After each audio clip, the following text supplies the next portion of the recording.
Gambar ya.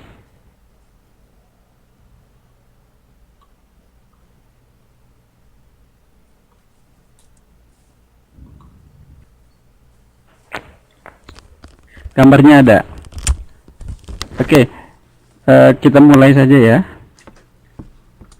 Bismillah. Gambarnya gak ada.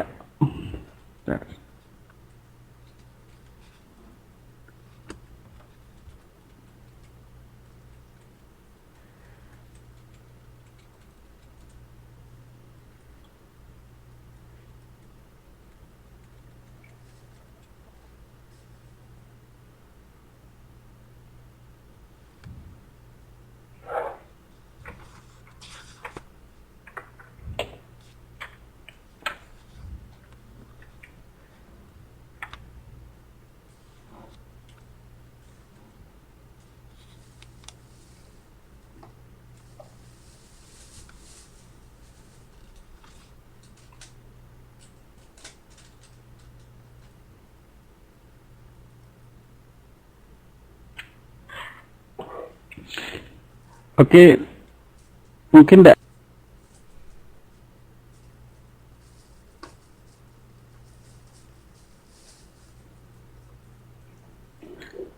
Halo, assalamualaikum warahmatullahi wabarakatuh.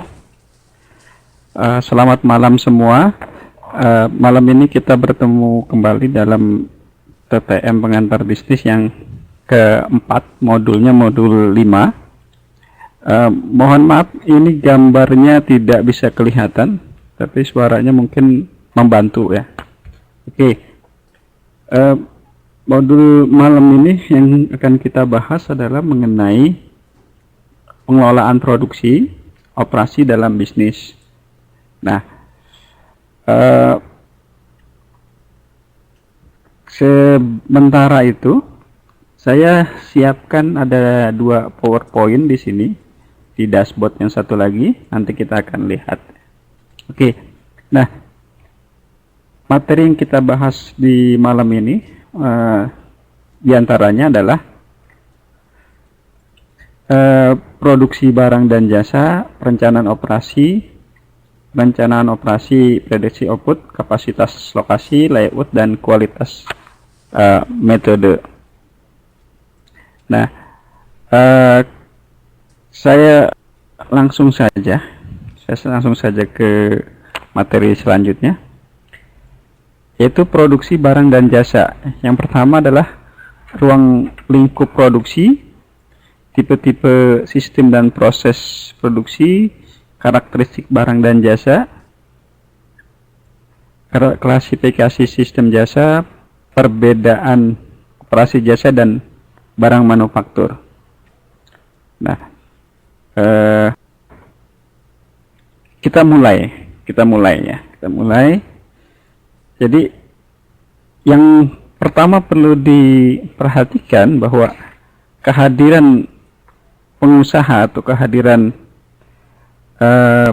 perusahaan dengan bisnisnya gitu ya, dalam hal ini adalah produk dan jasanya, itu dalam rangka memenuhi kebutuhan atau memenuhi keinginan manusia gitu ya, keinginan manusia atau keinginan lingkungannya, sehingga dapat digunakan untuk memenuhi kebutuhannya.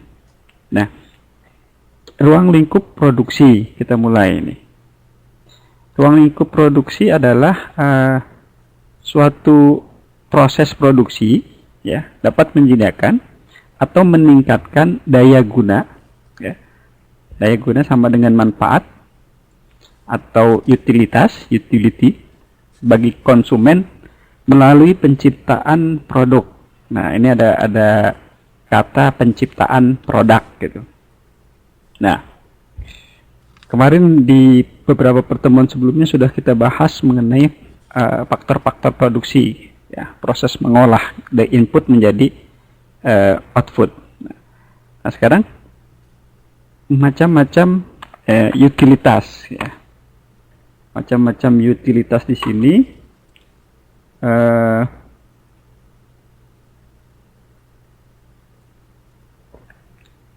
Oke.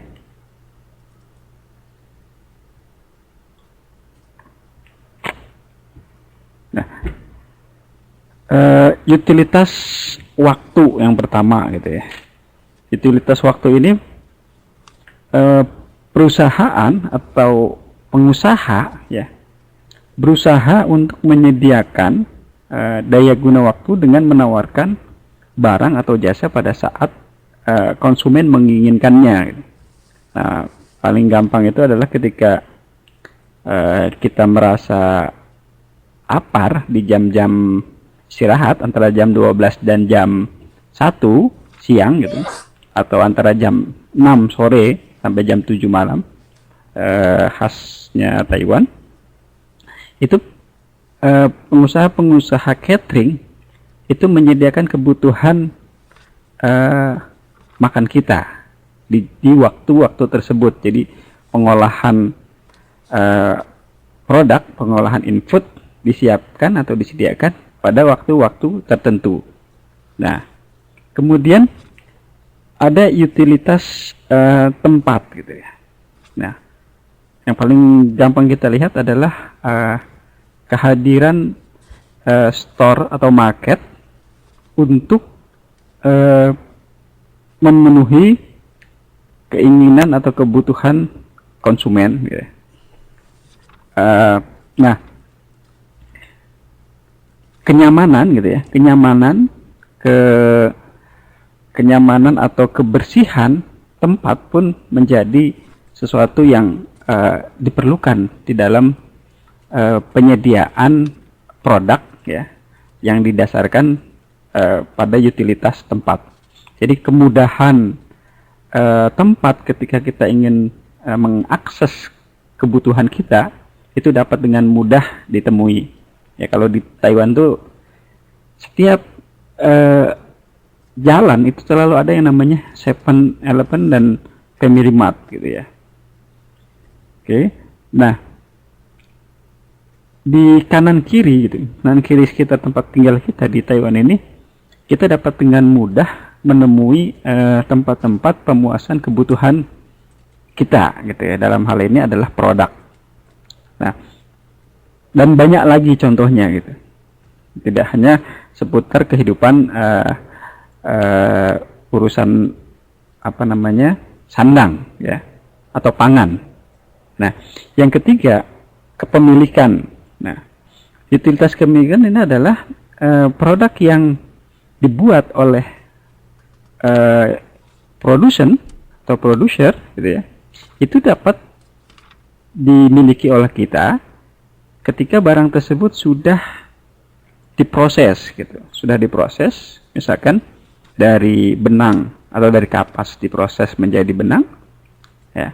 Benang diproses menjadi kain, kemudian kain diproses lagi menjadi tekstil diproses lagi menjadi pakaian yang siap untuk dikenakan oleh kita.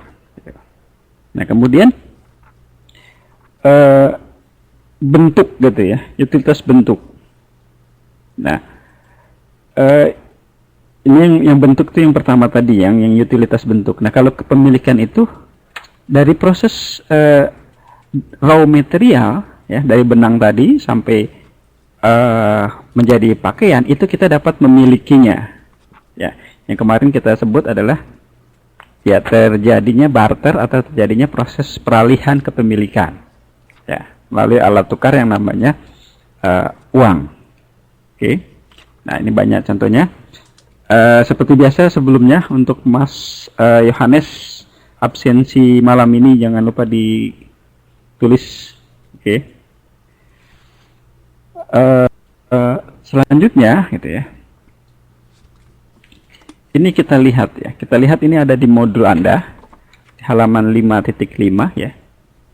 Ini proses operasi. Nah, kata-kata operasi ini terkait dengan kata-kata produksi, manufacture atau fabrikasi ya. Nah, kenapa ada manajemennya di sini?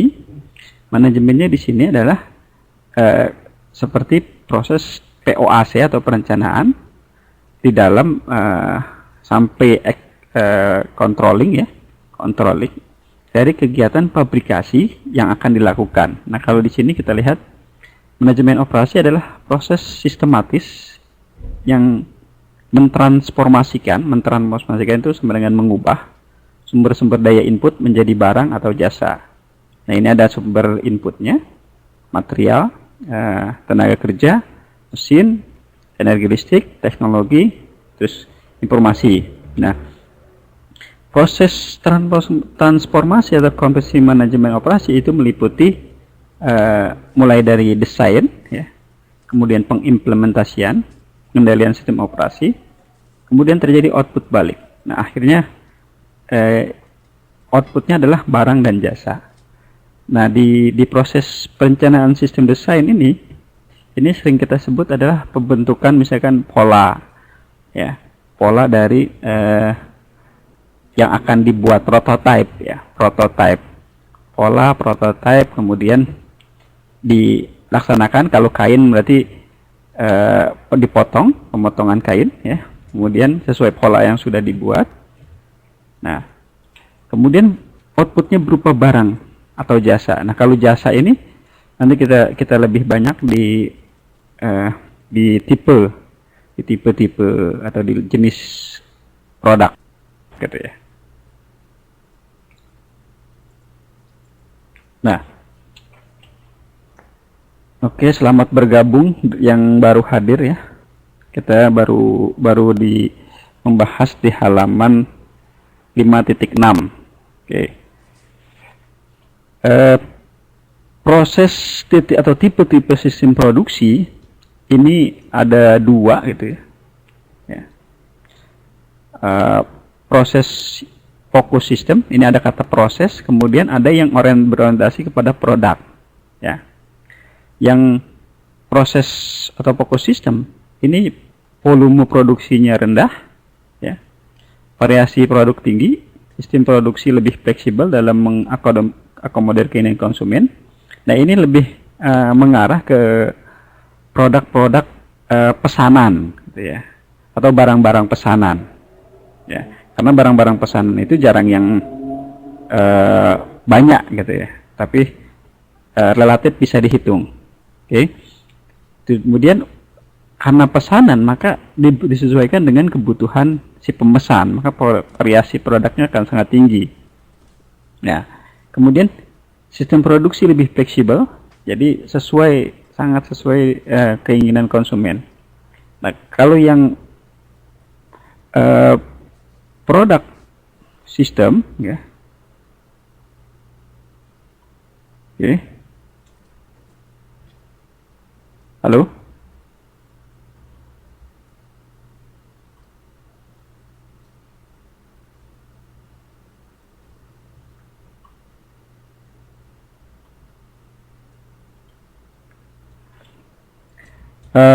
Produk fokus sistem ini volume produksinya tinggi, kemudian produknya terstandar karena volume produknya tinggi itu banyak diproduksi. Nah, kemudian jenis-jenis barangnya itu hampir sama kualitasnya, ya. Kualitasnya sama, kemudian bentuknya nyaris sama, ya. Itu berdasarkan produk sistem.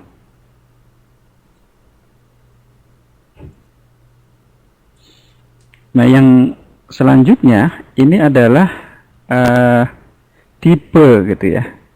Dari produk sistem itu proses produksinya ada dua, ya.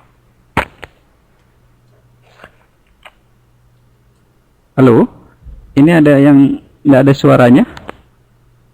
Yang lain mendengar tidak? Halo? Oh, berarti dipunyanya siapa nih? Rintan Haririn saja, ya? Oke. Oke, kita lanjutkan. Nah, yang pertama itu ada proses analitik. Nah, analisis ini adalah memisahkan